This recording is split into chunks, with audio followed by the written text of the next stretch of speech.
సూర్యారాధన అంటే గుర్తుకొచ్చింది గురుగారు. ఈ యొక్క ఆదిత్య హృదయం చదవడం గావచ్చు, సూర్య నమస్కారాలు చేయడం గావచ్చు, వీటి వల్ల ఏమన్నా మనకేమన్నా ఉపయోగాలుంటాయా? అంటే ఇది సాధిస్తాము, ఇది జరుగుతుంది ఆ! అని. అసలు సూర్యుడే అన్నీను. నిజంగా ఆఫ్‌కోర్స్. భగవంతుడు అంటే సూర్యుడే.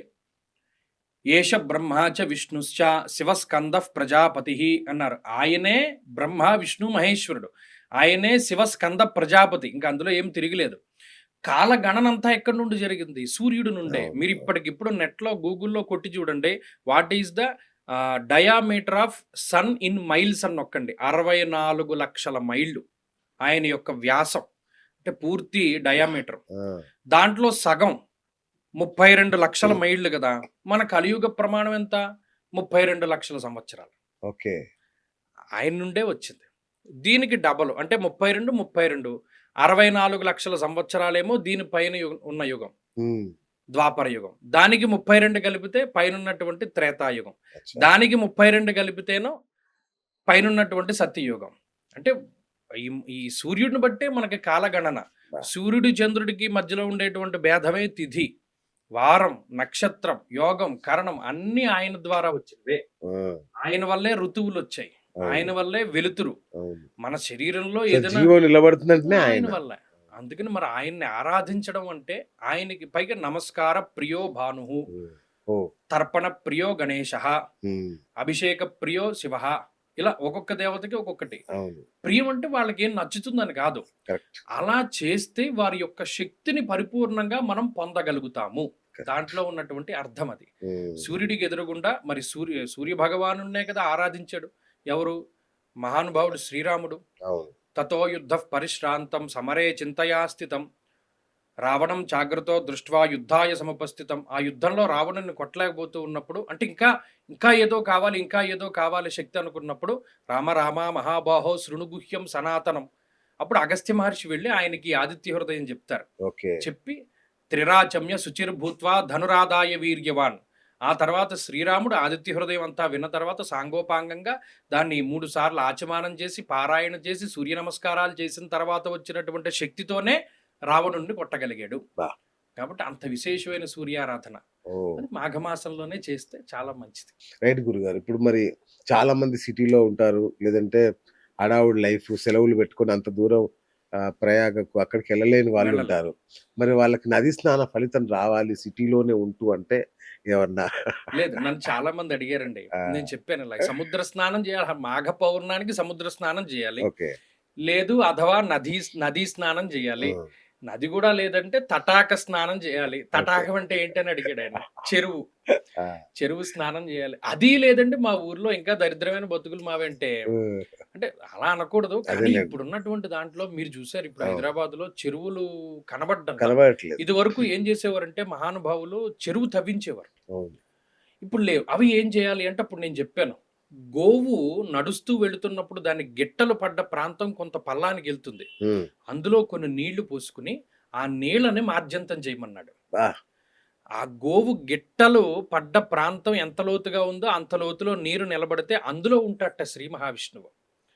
అందుకనే అబ్బా! ఆవు మన ఇంట్లో ఉండాలి అన్నారు. ఆహా! ఏమీ లేవండి మా ఊర్లో నది లేదు, సముద్రం లేదు, చెరువు లేదు, ఈ నుయ్యి లేదు, ఏమీ లేదనుకున్నప్పుడు గోశాలకెళ్ళి ఆవు నడిచినటువంటి ప్రాంతంలో ఆ గిట్టలు పడ్డ బరువుకి భూమి లోపలికి వెళితే హ్మ్. దాంట్లో నీళ్లు పోసుకొని దాన్ని గంగేత్రియో బ్రూయాత్ యోజనానాం శతైరపి అన్నారు. అంటే ఎంత దూరంలో ఉన్నా 3 సార్లు స్నానం చేసేటప్పుడు గంగా, గంగా, గంగా అని అనుకుంటే ఆ నామస్మరణ వల్ల హ్మ్. గంగా స్నాన ఫలితం వీడి ఖాతాలో వేస్తారు కాబట్టి, ఆ నీళ్ళని తీసుకొని ఒక ఉద్ధరణితోటి దాన్ని మార్జంతం చేసుకోమన్నాడు.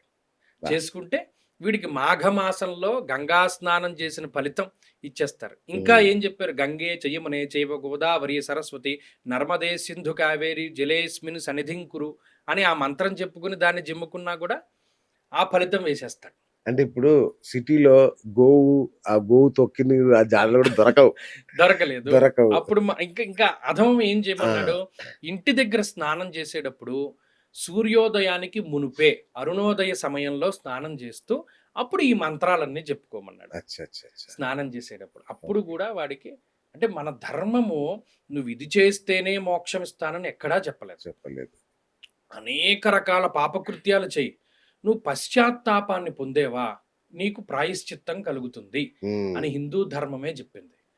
నేను ఇన్ని మొక్కులు మొక్కుకున్నానండి, అవి ఇప్పుడు తీర్చలేకపోతున్నానండి, అందుకనే నా జీవితం ఇంత అధోగతి అయిపోయిందండి అని బాధపడుతూ ఉంటాడు ఒకడు. అవును. ఇప్పుడు నీకు నారు పోసిన వాడు నీరు పొయ్యలేడా? నీకు ఏం కావాలో, ఎలా కావాలో శివుడికి తెలుసు. నీకు జన్మనిచ్చిన వాడు నిన్ను ఎలా ఉద్ధరించాలో ఆయనకి తెలుసు. తెలుసు.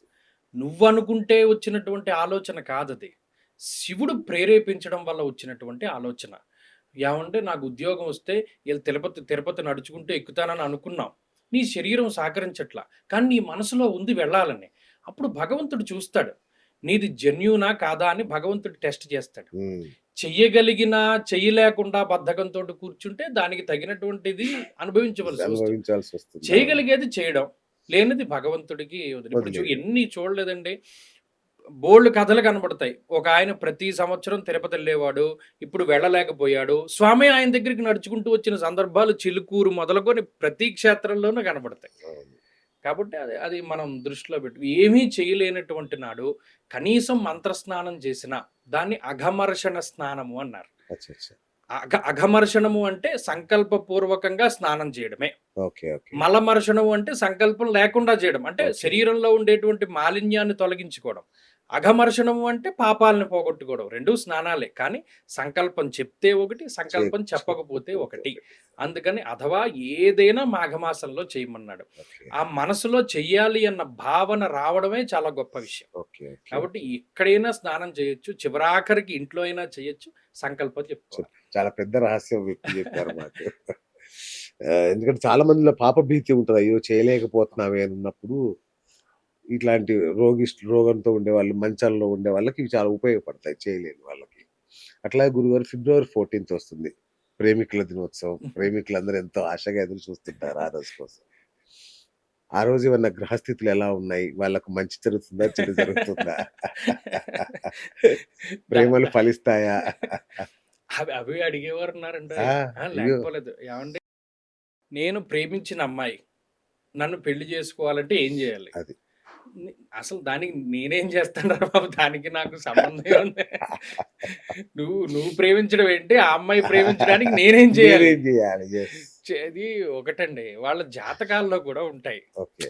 కొంతమందికి ప్రేమపూర్వకంగా వివాహం జరుగుతుందా? హ్మ్. జరగదా? ఇప్పుడు చూడండి గతంలో ఇష్టపూర్వక వివాహం జరగదు.